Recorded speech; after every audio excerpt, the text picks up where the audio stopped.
문화회관과 시민회관이 차별화되는 정체성을 마련하는 것이 중요합니다. 기존에 가진 인적 자원과 노하우를 바탕으로 한 단계 더 도약하도록 하겠습니다.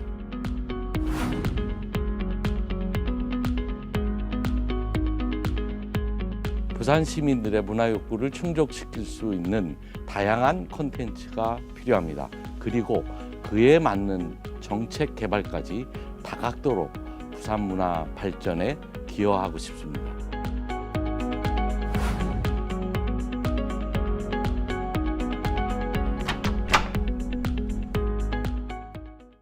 지금 저와 함께하고 계시는 시사 포커스인은 부산 MBC, 즉 부산문화방송의 대표적 시사 프로그램입니다. 방송국 이름에 문화라는 단어가 붙어 있는데 그동안 저희가 문화 관련 소식 전하는데 소홀하지 않았는지 모르겠습니다. 시사 포커스인 오늘은 부산 문화의 미래를 얘기하는 시간을 좀 갖겠습니다. 부산 롯데타워 준공 시기가 또 늦춰졌다는 소식 등은 토론으로 다뤄보겠습니다.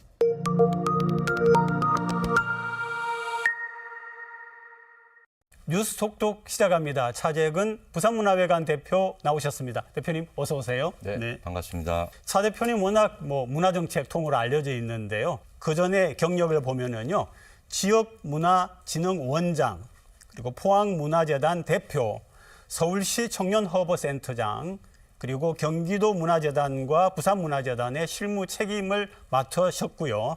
이번에 이제 부산문화회관 대표로 오셨습니다. 그리고 아마 취임한 지가 50일이 지났죠? 네, 네, 맞습니다. 대표님 소감 부탁합니다. 네. 햇수로 10년 만에 홈그라운드 부산에 돌아와서 감회도 새롭고 또 책임 또한 막중함을 느끼고 있습니다.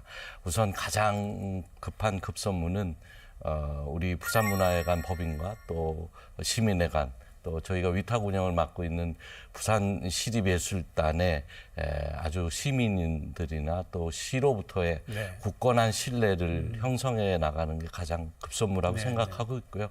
개인적으로는 제가 지금까지 지난 10년 동안 가까운 국제적인 네트워크나 그런 경험들 그리고 우리 정부 정책에 설계한 경험들 그리고 그러한 실현시켰던 경험들을 부산 문화 발전을 위해서 조금이라도 도움이 된다면 최선을 다해서 일할 각오를 갖고 있습니다. 일단은 부산문화회관만 해도 시민분들 중에 뭐 하는 곳인가 좀 모르시는 분도 계셔서 좀 소개를 부탁드립니다. 부산문화회관은 지난 30년 가까이 부산의 순수 공연 예술 장르의 어떤 거점 역할을 해왔고 아주 높은 위상을 가지고 있습니다.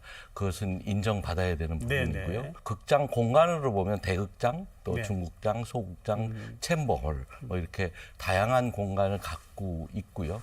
또 시민회관은 우리 부산 문화의 정말 산 증인처럼 역사를 간직한 공간으로 대극장 또 소극장을 갖고 있습니다. 그래서 이 두 개의 문화 공연장의 운영 인력들이 한 160명 정도, 160명 정도.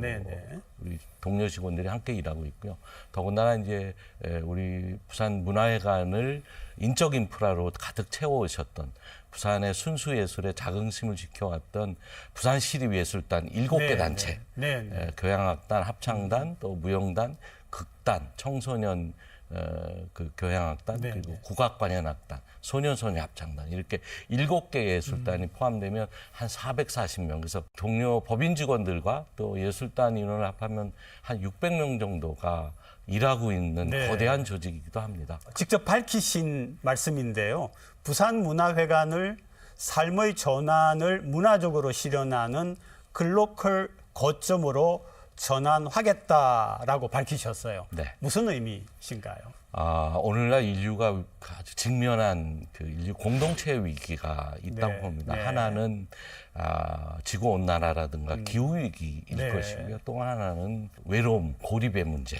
이것이 아마 점증될 거고 앞으로 팬데믹 현상은 어떤 형태로 올 것이기 때문에 이 두 가지 직면한 문제는 문화적 방식의 해결이 가장 유효하다고 믿고 있는 사람입니다. 다른 방식은 대체적으로 뭐뭐 해야 된다 혹은 하지 말아야 된다, 지켜야 된다 이런 좀 규정적인 의미의 방식이지만 문화적 방식은 즐겁고 유쾌한 방식이잖아요. 그래서 그런 면은 문화적 방식이 결국은 개인의 그런 향유나 소비 활동을 넘어서 우리가 당면한 인류 공동체 위기에 적극적으로 네네. 기여할 수 있는 방식이다. 결국은 삶의 전환을 문화적 방식으로 바꿔야만 네네. 우리가 지속 가능한 인류를 지향할 수 있지 않을까 그런 생각을 늘 하고 있습니다. 방금 말씀하셨던 그 부분에서 실현의 구체적인 방안을 좀 사실은 여쭙고 싶었거든요. 네. 그 부분에서 혹시 뭐 구체적인 방안에 혹시 보충해 주실 게 있으신가 해서요. 우선 전환의 가치, 컨버전의 가치는 네 가지 의미를 갖고 있습니다. 네네. 하나는 말 그대로 우리가 삶의 전환을 위한 전환 가치. 전환 가치는 이미 우리가 엑스포 유치 과정을 통해서 부산이 삶의 회복 전환을 언급을 했습니다. 네네. 저는 상당히 중요한 키워드를 짚었다고 보고요. 그래서 그것을 문화적 방식으로의 전환이 첫 번째이고요. 네. 두 번째는 전환 가치를 또 하나 해석하자면 변화의 가치. 변화. 네. 네네. 네, 결국 우리가 부산 공연장 정책만 해도 2개의 신규 시설이 곧 개관을 앞두고 있는 그렇죠. 시점에 있어서 네네. 그럼 이 두 신규 시설이 개관하게 되면 기존 문화회관과 시립예술단의 역할과 기능은 어떻게 설정할 것인가. 네. 그것은 단기적 혹은 중장기적 고민을 하고 그 변화에 관측하는 대로 네네. 변화에 부응한 전략을 가져야 될 것 같고요. 또 하나는 환산의 가치가 있습니다. 환산의 가치. 네, 네네. 그 부분은 문화가 가진 경제적 부가가치. 또 하나는 아까 말씀드린 탄소 중립이라든가 네. 이런 문화적 활동하는 시간만큼은 우리 공장에 전원을 내리고 컴퓨터에 전환 데스크탑을 끄고 자동차의 네, 이동을 좀 네. 멈추고 대중교통을 모바일 폰을 끄고 그래서 이런 탄소 배출을 줄이는 보이지 않는 가치를 우리가 수치로 한번 네, 네, 제시를 해보자. 네, 네. 그래서 문화 콘텐츠가 가지는 경제적 부가가치도 한번 네, 네, 제시를 해보고 또 지구 온난화에 기여하는 적극적 가치도 한번 수치로 환산해서 이것을 문화 정책을 확대하는 데에 하나의 기초 자료, 근거로 사용할 네, 수 네. 있었으면 좋겠다. 이런 생각을 갖고 있습니다. 그 하신 말씀 중에서 부산 공연장 시설 운영 체계 전반에 대한 재검토가 필요하다. 네. 이런 말씀도 하셨고요. 또 부산 문화회관의 명칭도 좀 변경을 해야 된다. 이런 말씀도 하셨는데 그런 거 연장선에서 좀 설명을 해 주시죠. 하나는 때를 놓쳐버리면 네. 참 그 다음에는 수습하거나 어떤 방향을 재설정할 기회조차도 없다고 생각합니다. 우리가 오페라하우스를 제작극장으로 방향성을 잡았지만 또 콘서트홀이 클래식을 다루는 전문 공연장으로 잡았지만 결국 그 안에 상주 환경, 연습 공간이 없는 상태예요. 네, 네, 네.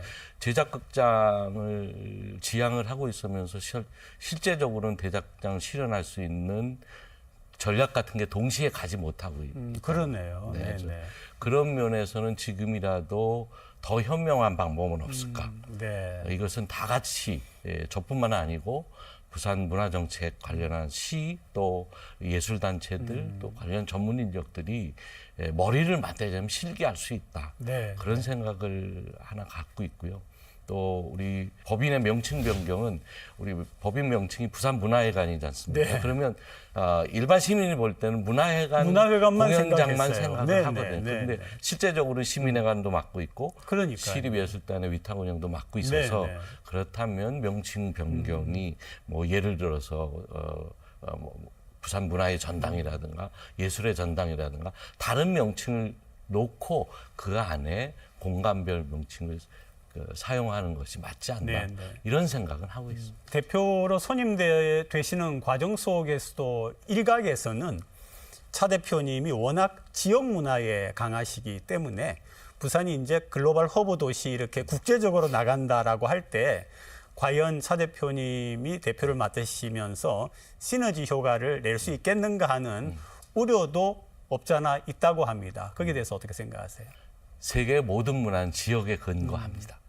심지어 문명이라는 문화의 집적화도 지역 명칭 다 붙어 있습니다. 네, 네. 그리고 우리가 갑자기 글로벌 스탠더드라는 게 우주인이 떨어진 건 게 아니죠. 세계의 모든 문화는 지역에 근거할 수밖에 없고 맞습니다. 또 지역 문화가 저는 문화의 전부이다라고 생각을 네, 합니다. 네, 네. 중요한 것은 부산 문화가 혹은 각 지역이 가진 문화의 가치라든가 정체성을 그 지역에 가두지 말고 동시대 인류가 추구하는 보편적 가치하고 연결시키는 것이 가장 중요하거든요. 이제 그런 작업에서는 전 누구보다도 많은 역할과 경험을 가지고 있다고 생각하고요.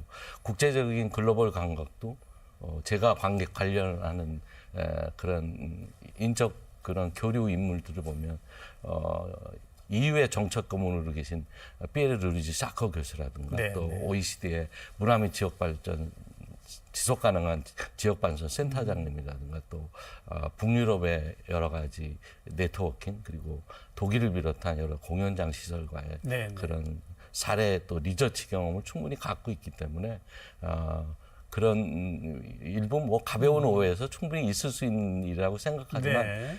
답답했던 점은 있습니다. 지역 문화를 너무 소홀히 다루는 건 아니냐. 네. 이건 굉장히 답답했습니다.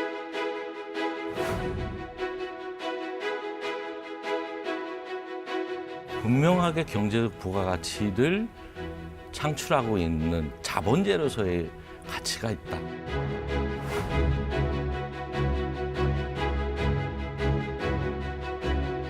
세계적으로 부산만이 할 수 있는 부산발 인류의 보편적 가치에 관통하는 좋은 예술제가 만들어질 수 있지 않겠나.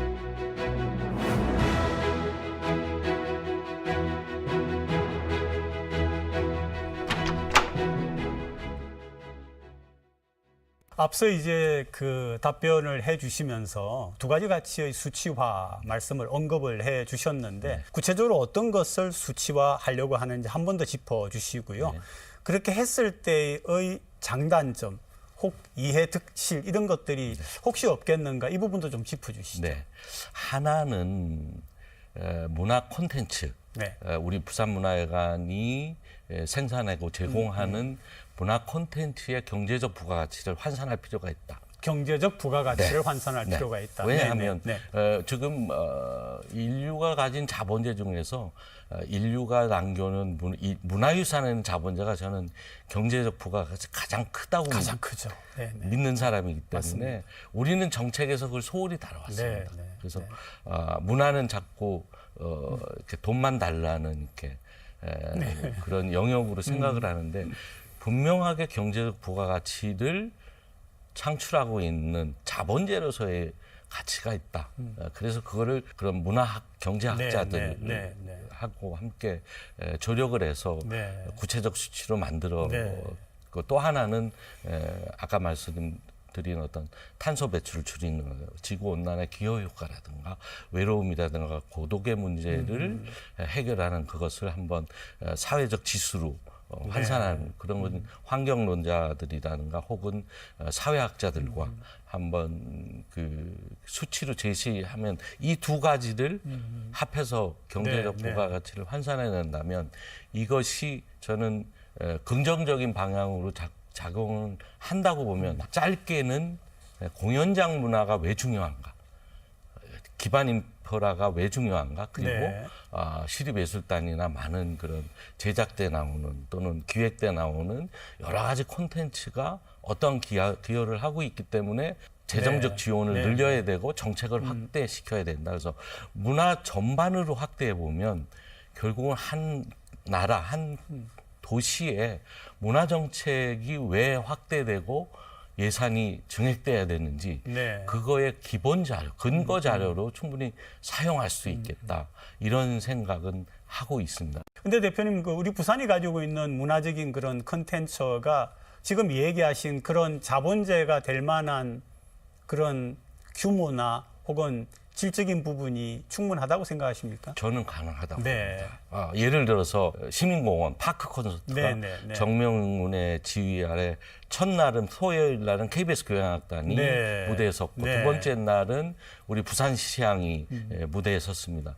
오신 시민의 숫자를 보면 첫날 인원보다 우리 둘째 날 부산시립 오케스트라 공연 때 온 시민들이 훨씬 2, 3천 정도 오, 많았다. 네, 네. 10,000명을 훌쩍 넘었다는 네, 네. 그런 부분이 있기 때문에 충분히 우리가 알려진 바대로 KBS 교육학원 월등하고 부산시립은 그만큼 못하. 그런 등식은 저는 성립은 네. 안 한다고 봅니다. 얼마든지 콘텐츠 확장하고 역량을 향상시킨다면 충분히 그런 경제 부가가치는 제시할 수 있다고 봅니다. 네. 아까 또 예술단만 해도 뭐 7개라고 이렇게 말씀을 하셨던 맞습니다. 거예요. 네. 그러면은 그 구성원들이 우리가 이제 흔히 바깥에서는 그런 생각을 하거든요. 예술하시는 문화하시는 분들은 좀 개성도 강하시고 그렇게 생각할 때 그 다양한 구성원들을 화합 그리고 그분들의 재능을 이 극대화 확대시켜 나가는 그런 부분 그런 계획에 대해서 좀 여쭤보고 싶어요. 저는 앞으로도 향후 5년간은 네. 부산시립예술단의 운영을 결국은 저희 문화회관 법인이 맡을 수밖에 없다고 예측을 합니다. 네. 신규 개관하는 2개 시설에 상주할 수 있는 공간이 지금 부재하기 때문에 그것이 하루아침에 갖춰지는 게 아니잖아요. 이미 건축은 거의 진행 단계에 있고 그래서 앞으로도 5년간은 저희가 맡을 수밖에 없는데 이것은 굉장히 저는 그 강점이라고 생각을 네, 합니다. 네. 그렇다면 과거에 해오던 방식의 시립예술단에 더하기 영역의 확장은 반드시 필요하다. 영역의 확장. 영역의 확장. 네. 그리고 우리 시립예술단뿐만 아니고 문화회관 법인 자체도 예술가만을 위한 그런 공연장이 아니거든요. 예. 유럽의 세계 모든 유수한 공연장은 시민을 향해 시민을 있습니다. 위한 거죠. 맞습니다. 그래서 네, 네. 그런 영역 확장이 상당히 필요한 것 같고요. 네, 네. 또 예술성, 수월성, 기량적인 향상도 필요하다고 보지만 저는 활동력의 확장, 구체적으로라면 뭐 베를린 필의 봄의 제전 프로젝트라든가 네. 또 그 유스 오케스트라라든가 또 콜롬비아의 몸의 학교 또 뭐 동문회 사역제라든가 그리고 여러 가지 국제적인 좋은 사례들이 많은데 그런 뭐 독일의 게오르그 학교 시스템이라든가 네, 네. 그런 예술교육 아주 세계적이고 정평이 난 예술교육 프로그램을 우리 예술단이 앞으로 시도해볼 필요가 있다고 생각을 네. 하고요. 또 하나는 우리 문화회관 장소하고 있는 그 장소성이 결국 이구대 시에서 구상하고 있는 이기대 예술공원하고 네, 네, 인접해 네. 있어서 네.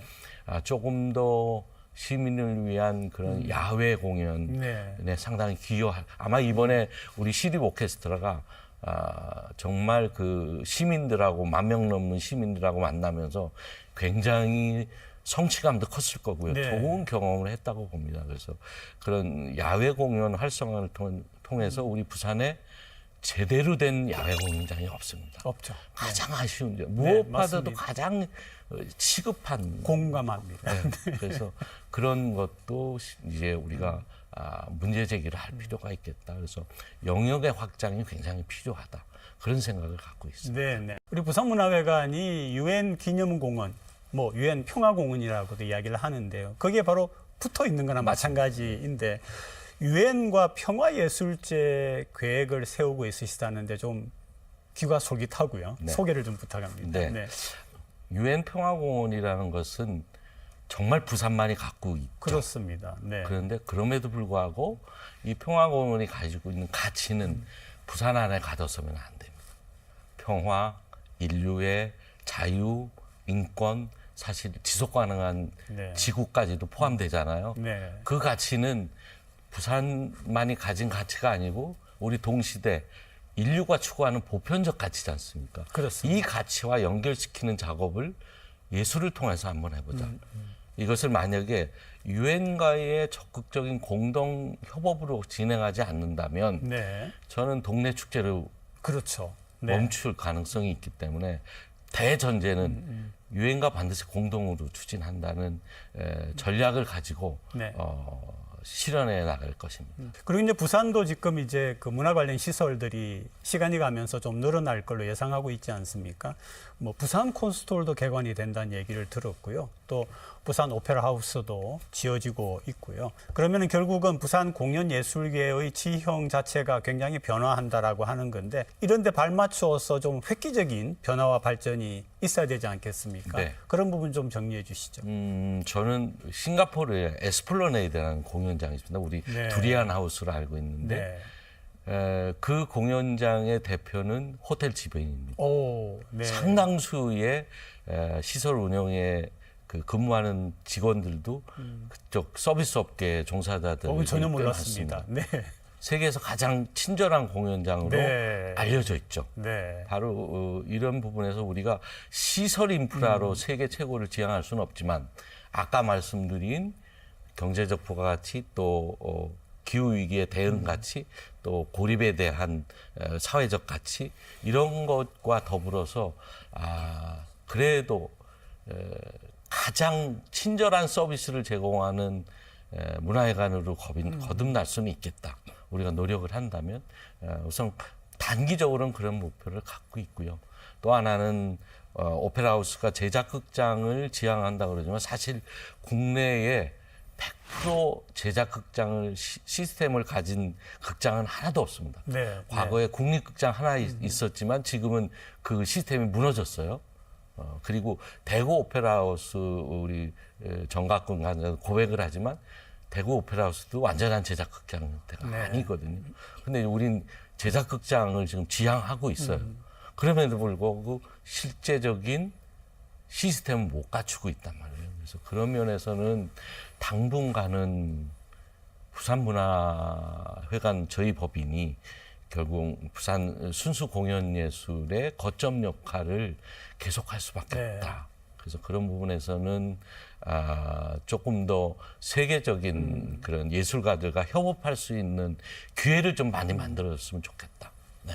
단순간에 네. 기량을 올려서 세계화시키는 것도 한 방법일 것이고요. 그러려면 세계적인 그런 지휘자들인가 연출자라든가 또 각 장르의 감독이라든가 이런 분들하고 협업할 수 있는 기회를 여러 경로로 만들어줬으면 좋겠다. 그런 생각 갖고 있습니다. 시민분들 또 시청자분들에게 2년간의 각오와 함께 좀 당부 말씀 있으면 좀 해주시면서 그렇게 마치도록 하겠습니다. 네. 시민 여러분, 문화라는 이 영역은 우리가 가진 자본주의 중에서 가장 부가가치가 높은 영역입니다. 우리가 문화를 지원해야 되고 공연장을 찾고 시민이 문화적 활동을 하는 이 시간이야말로 가장 유쾌하고 즐거운 방식의 지금 인류 공동체의 위기에 기여할 수 있고 해결할 수 있는 방식의 삶이다. 그래서 문화적 활동을 하는 시간을 많이 늘리는 삶으로 이제 전환해 주셨으면 좋겠습니다. 저희 부산문화회관과 시민회관 그리고 부산시립예술단이 여러분을 그 활동의 장으로 모시고 존중하고 늘 돕겠습니다. 네, 대표님 오늘 귀한 시간 좋은 말씀 고맙습니다. 네, 네, 고맙습니다. 고맙습니다. 네.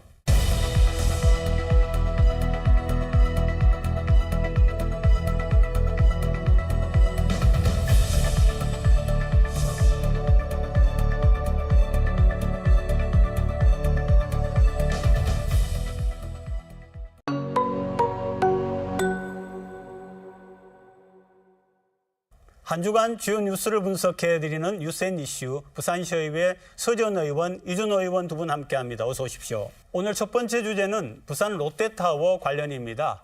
건축 허가를 받은 지 무려 23년 만인 지난해 공사에 들어갔는데 무슨 또 토론거리가 있는지 영상부터 보시겠습니다. 지난해 8월 다시 첫 삽을 뜬 부산 롯데타워. 착공은 했지만 빈 공간으로 계획했던 중층부에 호텔과 업무시설을 추가하기로 하면서 현재 재설계가 진행되고 있습니다. 부산 원도심 관광 활성화에 기여할 수 있는 호텔과 업무시설을 두루 갖춘 초고층 랜드마크가 건립될 수 있도록 최선의 노력을 다하겠습니다. 이번 설계 변경이 생활형 숙박시설이나 주거용 오피스텔 도입 때문 아니냐는 의혹에 대해선 롯데나 부산시 모두 어떠한 형태의 주거시설은 없다고 못 박았습니다. 부산시는 또 더 이상의 공사 연기 요청도 받아들이지 않겠다는 점도 분명히 했습니다. 하지만 이번 대규모 설계 변경으로 준공 시점은 더 늦어질 수밖에 없습니다. 롯데타워 준공은 설계 변경을 거치면서 당초 2026년이 아닌 2028년쯤으로 예상되고 있습니다. 롯데타워가 작년 8월에 그 착공에 들어갔는데, 그리고 영상에서는 그 재설계가 진행 중이라고 했는데 이미 확정이 됐죠. 그래가지고 지난 월요일 날 변경된 설계안을 부산시에 제출을 했습니다. 여러 가지 사연이 많은데 어떻게 진행이 되어 왔습니까? 한번 정리를 해보죠. 사실만 먼저 말씀을 드리면 롯데타워는 24년간 공사가 추진되고 있지 않습니다. 굉장히 부정적인 선례가 될 수 있을 것이다라고 부산시 의회와 부산시는 동시에 굉장히 강하게 우려를 하고 있습니다. 이게 기업의 측면에서는 자신들의 이익을 극대화하기 위해서 공유 자산을 매각을 하고 난 다음 시간 끌기를 통해서 본인들의 이익이 관철될 때까지 이렇게 시간을 끌면서 개발을 늦추는, 의도적으로 늦추게 되는 부분에 대해서 굉장히 부정적인 선례가 되지 않을까 우려를 하고 있다라는 말씀을 우선 드립니다. 10년 전 완공한 지하 전출입로 확장 공사만 이제 지금 진행이 되었고요. 타워 크레인이 한 대가 더 추가가 되기는 했습니다만 뭔가 가시적으로 지금 변화가 있는 상황은 아닙니다. 앞서 말씀 주신 것처럼 이제 변경된 설계안이죠. 호텔과 그리고 오피스. 애초에는 좀 비어져 있기로 했던 시설 내부에 이제 업무 시설을 넣겠다라고 해서 설계안을 변경을 한 상황입니다. 그래서 그 변경된 설계안은 접수가 되었고요. 이제 인허가 과정만 남아 있습니다.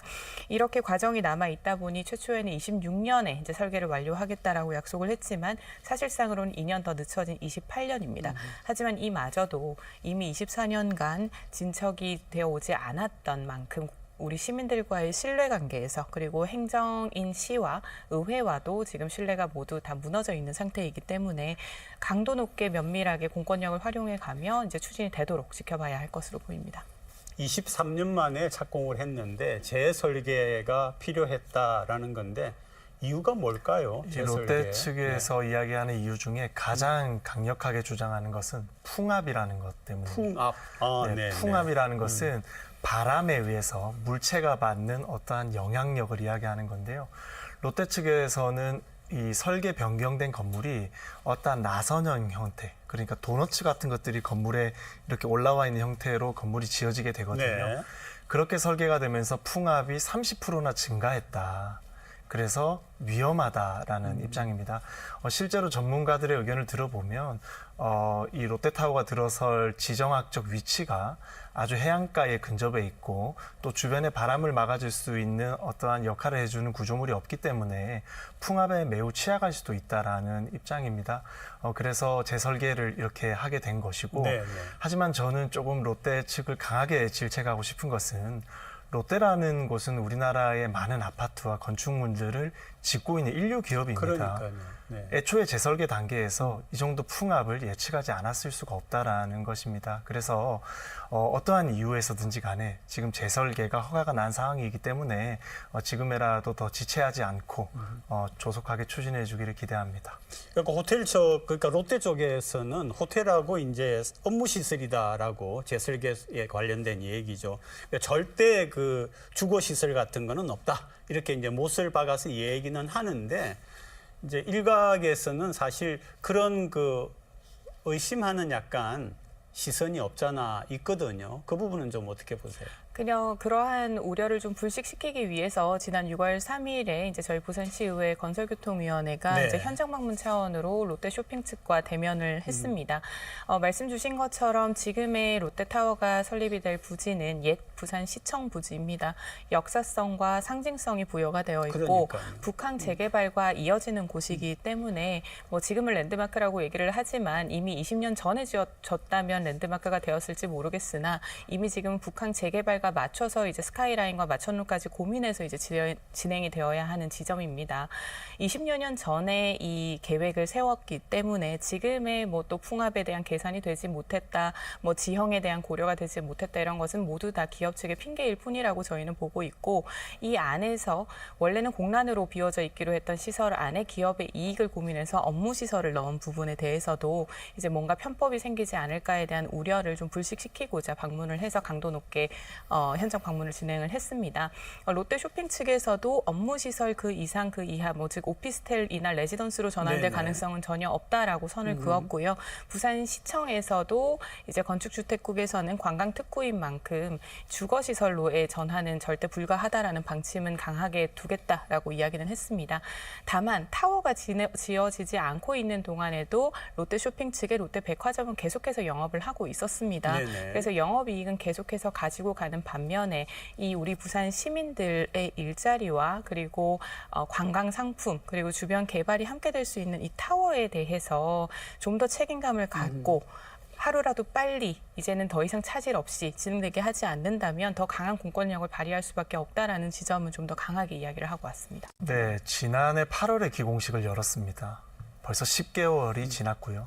그런데 현장에 가보면은 지하 진출입로만 조금 진행이 되어 있고 네. 사실은 건물과 관련된 것은 전혀 공사가 거의 진행이 되지 않고 있습니다.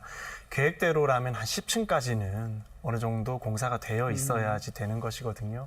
그래서 롯데 측에서 지지부진하게 공사가 되지 않는 것, 이것에 대해서는 부산시에서 적극적으로 계도해야 됩니다. 다행히도 재설계를 허가하면서 부산시에서 내년까지 무조건 착공하라라는 아주 강한 이런 메시지를 전달했습니다. 네네. 저는 롯데 측에서 이를 또 어길 시 부산시에서 굉장히 단호하고 엄벌적인 조치를 해야 된다라고 생각하고요.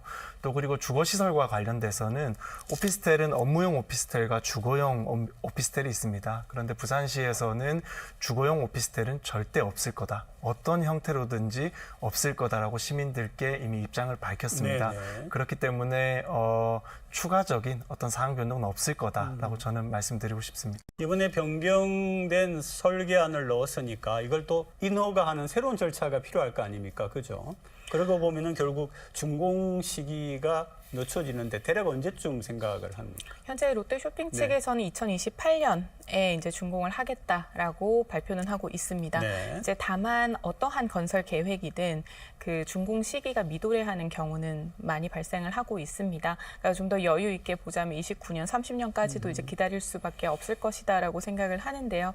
이렇게 원자재 가격이 계속 상승을 하고 있고 인건비나 이제 건설 경기에 대한 부담이 높다 보니 하루라도 빨리 착공을 하고 그리고 완성을 하는 것이 롯데 쇼핑 측에도 도움이 될 네네. 것입니다. 이제 다만 앞서서도 강한 공권력에 대해서도 말씀을 드렸는데 일전에 이 착공과 관련해서 이제 하루 정도 백화점 영업 정지를 이제 부산시가 한 적이 있었습니다. 양날의 검인 것 같습니다. 강하게 이 롯데타워에 대한 약속을 지키라라는 것에 대한 공권력이기는 하지만 사실상 지금 롯데 쇼핑 측에서 롯데 백화점에서 업무를 하고 계시는 분들은 모두 부산 시민들이시기 때문에 네네. 그들의 삶과 일의 터전을 좀 방해할 수 있다는 측면에서 또 아주 강하게는 제재를 하지 못하는 측면이 있습니다. 이에 대해서 결국은 우리 여론과 그리고 언론에서도 계속해서 관심을 가져주시는 게 도움이 될 것 같습니다. 저는 이런 생각이 좀 들더라고요. 아까 이제 옛날 시청 자리 하니까 어떤 의미도 있고 또 이제 경제 활성화 이야기도 했는데 왜 부산 시민들이 이렇게 롯데타워에 이렇게 관심을 가질까?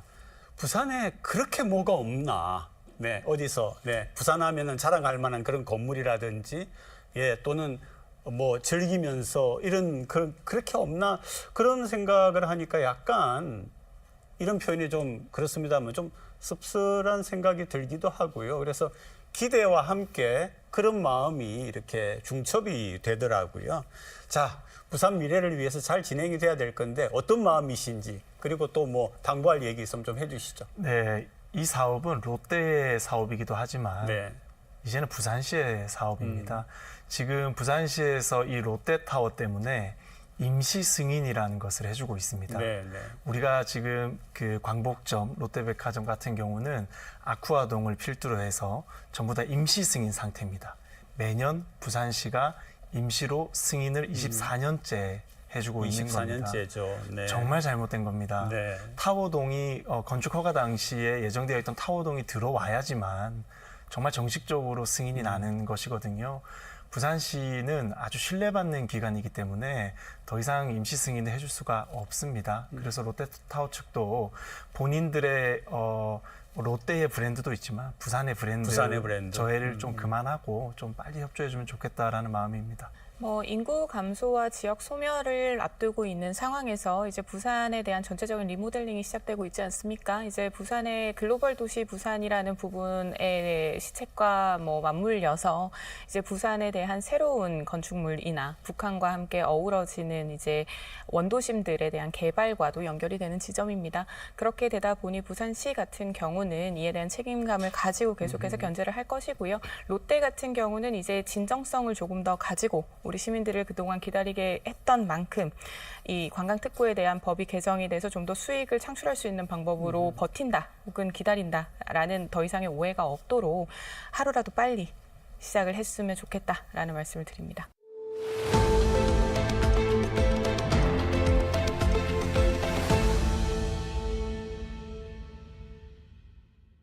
부산 지역 대학들이 의대 지역인재 전형을 큰 폭으로 늘렸습니다. 부산대가 163명 중 113명을, 동아대 등 다른 곳도 정원의 절반 이상을 지역인재로 선발해 정부 권고한 60%를 넘겼습니다. 하지만 정원 취지를 살릴 수 있을까? 지역 고교 우수 학생 대상 TO일 뿐이지 이들이 졸업 후 꼭 지역 의료계에 남아야 한다는 강제력은 없는 것입니다. 실제 지역의대 출신이 수도권 병원 수련이나 봉지기로 떠나는 사례는 적지 않습니다. 지금의 충원 방식으론 지역 필수의료 공백을 메우지 못할 거란 우려도 나옵니다. 다만 지역의사제가 도입되려면 수가 현실화와 의료사고 특례 보장, 인프라 투자와 같은 조건이 뒤따라야 합니다. 국가에서 지역의 의료를 질을 서울하고 동일하게 가겠다라는 플랜 하에서 대대적인 투자가 좀 필요한 것 같아요. 지방 소멸시대, 남마처럼 얽힌 의대교육 현실과 의료 격차는 단순한 의사수 늘리기로만 해결될 문제는 아닙니다. 의대 정원 확대, 의료 현장 파업 소식만 저희 이 자리에서 몇 번을 다뤘는지 모르겠는데 우여곡절 끝에 일단은 대학 입학 정원은 확정이 됐습니다. 의료 현장의 혼란은 계속이 되고 있고요. 그래도 이제 내년 입시 의대 정원은 확정이 됐는데 부산 지역의 의대 정원 확대 규모 좀 설명해 주시죠. 네, 이제 부산대학교 같은 경우에는 163명을 총 모집 인원으로 잡았습니다. 그 중에서 113명이 이제 지역인재 전형이고요. 네. 또 동아대 같은 경우에는 총 정원 100명에 지역인재 정원은 70명.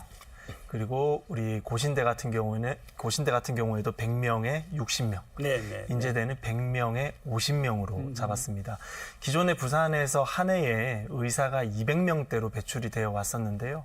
이 확정한 대로라면 1년에 의사가 400명대로 정말 대폭 늘어나는 이런 수치이기 때문에 의사의 수는 굉장히 많아질 예정이다. 그리고 권역별로 좀 늘려서 보면요. 울산대가 110명을 모집하는데 66명을 지역인재 전형으로 뽑기로 했고요. 경상대 같은 경우에는 138명을 뽑는데 103명을 지역인재 전형으로 뽑는다고 합니다. 부산 권역, 경남권 전체적으로 의사의 수가 많이 증가했고 그중에서 한 70% 정도는 지역인재 전형이 반영될 예정으로 이렇게 지금 카운팅되고 있습니다. 지금 이제 지역인재 할당을 이렇게 많이 한 이유가 있겠죠. 이번 의대 증원의 핵심은 아무래도 지역의 의료 환경을 높이는 데 있었습니다. 그렇기 때문에 지역 거점 대학을 중심으로 진행될 수밖에 없는 구조였고 그래서 이렇게 60에서 70% 가까이 이제 지역인재 할당제를 하겠다라고 이제 만들어 놓은 상황입니다. 지역 소멸, 지역 균형 발전 그리고 지역 의료 공백 해소를 위한 대처라고는 하지만 실상은 반쪽짜리 대처라고 보아야 할 것 같습니다. 실제로 지역에 머무르게, 그러니까 의사들이 의대를 졸업을 하고 나서 이제 지역에서 개원을 하거나 지역에서의 전문의나 지역의 대학병원의 의사로 자리를 잡게 하게끔 강제하는 부분에 대한 것은 아직까지 시나리오나 대안이 구체적으로 나와 있지 않습니다. 더해서 이 지역 의대 증원 때문에 일시적으로 지역으로 유학을 와서 의대를 가기 위한 일시적인 지역 유입에 대한 부작용도 발생 발생을 할 수가 있습니다. 특히 지금 대입의 상황에서 봤을 때는 자연 계열에서 결국은 의예과로 선호 현상이 집중이 될 수밖에 없기 때문에 이에 대해서 기존에 지역 거점 대학을 다니고 있던 학생들의 반수, 재수도 네네. 이어질 수가 있고 이에 대한 이탈이 또 다른 공백을 만들어낼 수도 있는 부분이라 굉장히 다양한 부작용이 좀 고려가 되고 있는 지점입니다. 그럼에도 불구하고 이렇게 조금 더 편향된 인재 양성에 대한 부작용이나 그리고 지역에서의 의료 공백을 어떻게 구체적으로 해소하겠다라는 답안이 아직까지도 나오고 있지 않은 부분은 굉장히 그냥 단순한 숫자에만 너무 집중한 것이 아닌가라는 비판을 피할 수 없을 것 같습니다.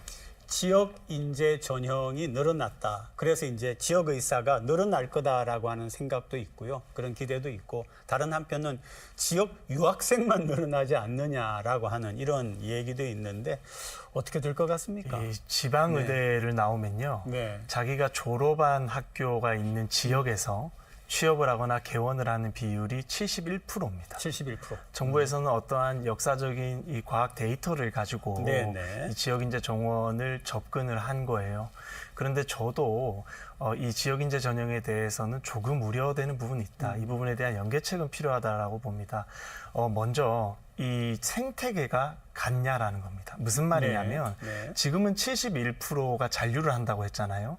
그런데 앞으로 의료 생태계가 우리 어떻게? 인구는 하락하고 네. 공공의료기관은 점점 망해가고 있고 이런 상황에서 생태계가 같을 거냐라는 전제가 있어야 된다는 겁니다. 하지만 생태계가 많이 변해가고 있기 때문에 사실은 71%라는 데이터만으로는 조금 접근하는 것은 좀 옳지 않다라고 보고요. 또 두 번째는 의사라는 직업군은 국민의 생명을 살리고 사람을 치료해야 되잖아요. 네. 철저하게 실력 지상주의로 가야 됩니다. 그런데 우리가 지역 인재 전형을 늘리다 보면은 자칫 이 실력 지상주의를 조금 놓칠 수도 있진 않나. 정말 우수한 의료진의 질 저하가 조금 따를 수 있지도 않나. 좀 이렇게 우려되는 부분도 있는 상황입니다. 실제로 의사 일을 하시는 분들 얘기를 들어보면은 대학에서 공부를 할 때 그 인원을 가지고도 굉장히 그 실습실이라든지 이런 게 넉넉하지 않았다. 그런데 이렇게 많이 늘려놓게 되면은 과연 제대로 실습을 받아가지고 시민들이 원하는 그런 의료의 수준으로 그런 의사가 배출이 될까 이런 걱정을 실제로 하더라고요. 네, 이제 정부에서 이 주장하는 거시적인 측면에 있어서 동의하지 네, 않는 네. 사람은 없을 겁니다. 네. 여당도 야당도 동의하거든요. 의료 개혁이 필요하고 의사의 숫자가 조금 늘어나야 되는 것은 사실입니다. 하지만 다만 방금 질문하신 것처럼 어떠한 시스템에 대해서 분명히 부작용이 따라옵니다. 네. 그래서 우리가 이런 아주 큰 국가의 중대사를 논할 수 있는 이런 큰 정책들은 조금 시간을 두고 유예성 논의를 해야 되는 것입니다. 그런데 사실은 정부에서는 지금 단호하게 밀고 나가는 입장이거든요. 의료계와 조금 더 소통하고 서로가 벌어져 있는 간극을 좁혀나갈 수 있는 소통을 좀 거쳐서 조금 수정되는 방향도 나쁘진 않을 것 같습니다. 그리고 이제 지역 할당이 이렇게 굉장히 늘어났고요. 그런데 여기에 아까 말씀드린 여러 가지 문제를 생각할 때에 지역 의사제 도입이 필요하다 하는데 일단 지역 의사제가 뭘 이야기하는지 그리고 그 필요성 같은 거, 시급성 같은 거 좀 설명해 주시죠. 앞서 말씀드리지만 지역에서 지금 필수 의료 그리고 지역의 의료 공백이 심각하다라는 대의 명분 아래 지금 의대 증원이 네. 진행이 되고 있지 않습니까? 그러니까 결국은 이렇게 의사를 늘려놓고 구체적으로 우리가 해냈어야 할 지역에서의 의료 공백을 해소하는 부분에 대해서 구체적인 의료 개혁이 이루어지지 않으면 오히려 퇴보할 수밖에 없다라는 우려가 이래서 나오는 지점입니다. 의대 증원 이유가 진짜 의료 개혁의 실천이라고 이제 저희는 보고 있는데요. 지역 의료 공백을 해소하기 위해서는 이 지역 의사제라는 이야기가 나오는 이유가 의대생 배출 자체가 시급하고 중요한 것이 아니라 지역 대학 병원과 그리고 지역에서 개원하는 그 의사 수가 제대로 늘어나야 된다. 즉 지역에 머물고 계속해서 함께할 의사가 본질적으로 늘어나야 되는 것이 가장 네. 중요한 지점입니다. 그래서 지역 의사제가 도입이 되어야 한다라고 이야기를 하고 있습니다만 최근에 경상국립대가 졸업 후 10년간 지역에서 일하도록 이제 지역 의사 전형을 신설하려고 했다가 보류가 되었습니다. 네네. 현행법상 관련 규정이 없기 때문입니다. 결국은 이 지역의사제, 즉 지역의대를 졸업을 하고 지역에서 10년간 혹은 뭐 몇 년간 계속해서 의사 활동을 할 수 있게끔 강제하는 규정 자체가 없다면 이 부분은 아무리 의대를 증원을 한다고 해도 지역으로서는 그 수급 효과를 크게 누릴 수가 없습니다. 그렇기 때문에 의료 시스템 개편과 지역의사제라는 분명한 체계 구축이 따르지 않으면 반쪽 개혁 혹은 퇴보로 이어질 수 있다는 점을 계속 강조드리는 겁니다. 공공병원 확보도 굉장히 중요하지 않을까요? 네, 지금 공공병원 우리가 비중을 살펴보면 전국적으로 5.2%의 공공의료가 확충이 되어 있습니다.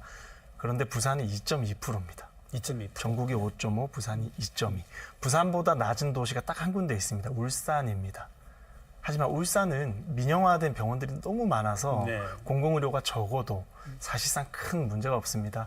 부산시에서 방치하고 있는 것은 아니고요. 서부산의료원을 27년까지 지금 개원할 수 있게 박차를 가하고 있고 또 침례병원, 금정구에 있는 침례병원 또 29년까지 정상화시켜서 시민의 품으로 돌려드리기 위해서 건강정책심의위원회를 잘 준비하고 있습니다.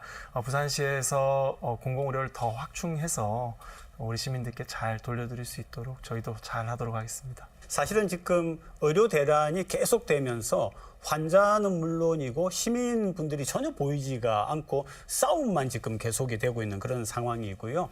그 상황에서 해결 기미도 보이지 않고 그런데 또 서울대 의대병원 교수들은 17일까지 집단 휴진을 한다고 하고 물론 이제 응급과 필수 의료는 그대로 유지가 된다고 하지만은 이런 상황이 사실 굉장히 우려스럽고 국민의 건강을 볼모로 하고 있는 거란 말이죠. 그래서 여기에 대해서 한 말씀씩 부탁합니다. 말씀 주신 것처럼 정부도 의사도 다 대한민국 국민입니다. 하지만 그 중에서 가장 의료 대란 사이에서 피해를 입고 있는 국민은 환자분들이실 것입니다. 저 또한 암을 경험했던 한 사람으로서 이제 중증 질환자와 그 가족들에게 의료 공백에 대한 공포와 두려움 그리고 의존할 수 있는 곳의 상실이라는 것이 얼마나 큰 의미로 다가오는지에 대해서 누구보다 잘 공감할 수 있을 것 같습니다. 그렇기 때문에 의사분들께서도 일부 계속 현장을 지키시는 이유가 바로 환자분들 때문 아니겠습니까? 수술이나 치료가 하루라도 더 빠르게 절실한 우리 환자분들이 계십니다. 이 현장의 목소리에서 환자분들의 목소리와 그 가족분들의 두려움을 잊지 말아주시고 이 고통스러운 시간을 함께 빨리 해소를 할 수 있도록 정부와 의료계에서도 환자분들을 중심으로 함께 사고해 주시기를 간절히 바랍니다. 의사들은요, 국가에서부터 발급해준 면허증 때문에 영리행위를 할 수 있는 겁니다. 그러니까 국가가 있어서 의사가 존재할 수 있는 거죠. 또 역설적으로 표현해 보면요, 의사들이 국민들을 지켜주고 치료해주기 때문에 국가가 구성되고 국가가 있는 겁니다. 서로가 서로 없이는 성장할 수 없고 나아갈 수 없는 존재들입니다. 갈등할 대상이 아닙니다. 대화하고 타협해야 됩니다. 네. 정부도 우리 불법 강성노조 같은 경우에는 불법을 저지르면 강력하게 타협하지 않고 밀어붙여야 됩니다. 하지만 의사들은 불법을 저지르는 집단이 아닙니다. 그렇기 때문에 조금 더 유연한 자세로 의사들과 대화하면 좋겠고 의사들도 본인들에게 면허증을 발급해주고 영리를 해줄 수 있게 한 곳이 정부고 국가입니다. 그렇기 때문에 너무 본인들 입장만 생각하지 말고 정부의 입장도 조금 들어보고 또 이해해주고 서로 잘 대화해서 국민들이 더 이상 피해받지 않게 서로 잘 타협하면 좋겠습니다. 두 분 오늘 고맙습니다. 네.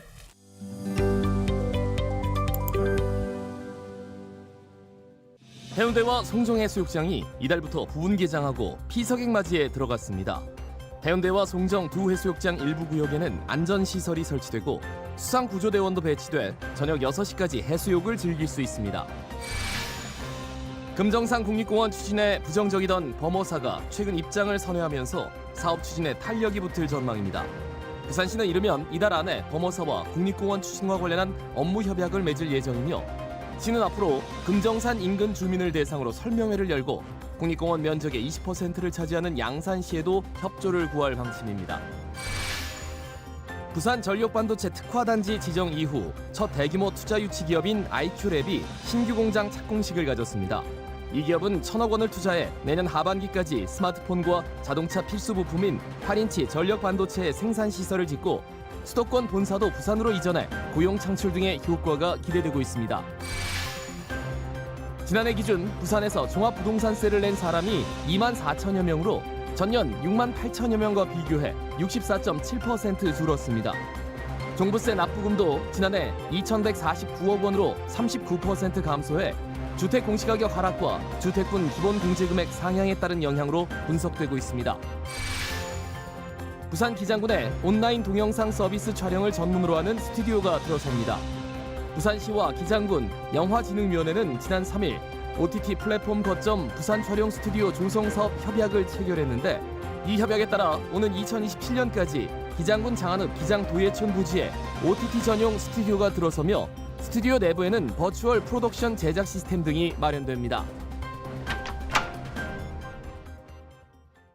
의대 정원학대를 둘러싸고 벌어지고 있는 의료 현장의 혼란, 해결 기미가 여전히 보이지 않고 있습니다. 벌써 넉 달째 이어지고 있고 앞으로도 계속될 것 같습니다. 그런데 정부와 의료계가 강대강 대치 상황을 이어가는 상황에서 환자의 권리는 어디에 있습니까? 시사 포커스인 다음 주 일요일 아침에 다시 찾아뵙겠습니다. 고맙습니다. No, I'm not colorblind. I know the world is black and white.